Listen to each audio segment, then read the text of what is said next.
Makes a chef a great chef? It's a weird and a strange question. Now, before I begin, I would like you to think about this question. What do you believe? Now, keep that thought in your mind, and by the time the talk ends, we will have an answer. Now, let me take you somewhere it's a culture and flavor, and a story waiting to unfold.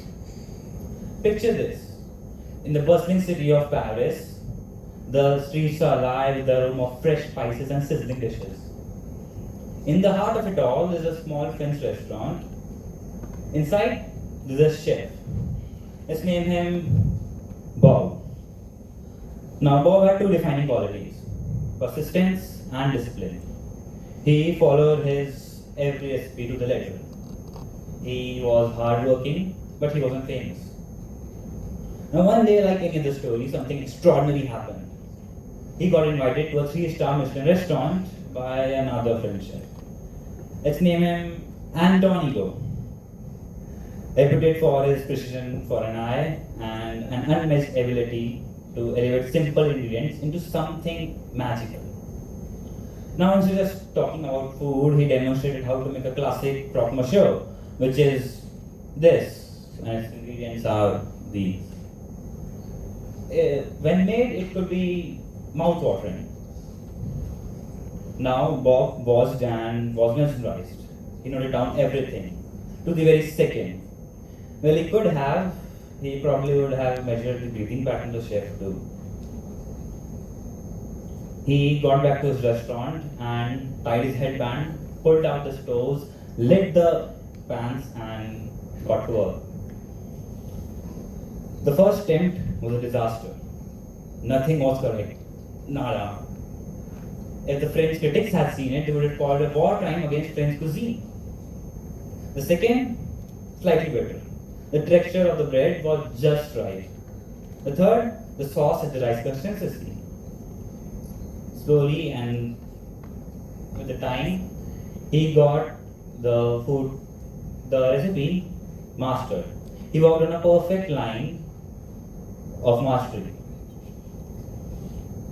Now you might think we have an answer and the story ends here, but not for Bob. For Bob, it's a completely different story. Despite mastering this dish, his place remained just another go-to restaurant. He had the ambience, he had the hygiene, he had the master dish, yet something was missing. Let's take a break here. I was reminded of something similar which happened to me back in 2019, just before Corona. I was in 6th and was 11. I tried mastering something completely out of my league, mastering perfect polished English. Now, my strategy was to mimic the best students, mimic their sentence structures, memorize the biggest words from the dictionary, and paste it on the essay. One day, I went all out. I memorized the biggest words, I pasted on my essay and submitted it to my teacher. I sat with anticipation that I would get praised like any other student. Instead, I got a big red circle.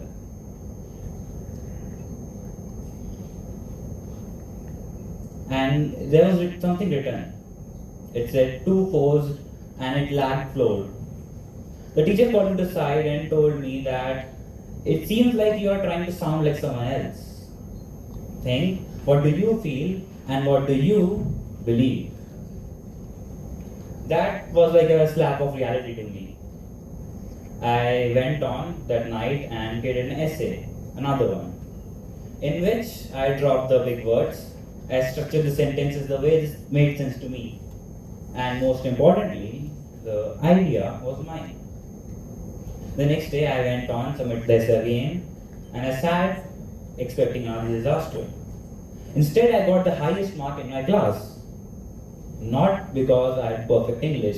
In fact, I had the worst mistakes. Horrendously bad spelling mistakes and a load of grammatical mistakes. The key point was that the idea was mine. Mastery isn't just about imitation or talent, it's about innovation. It's about making something your own. Now, back to Bob.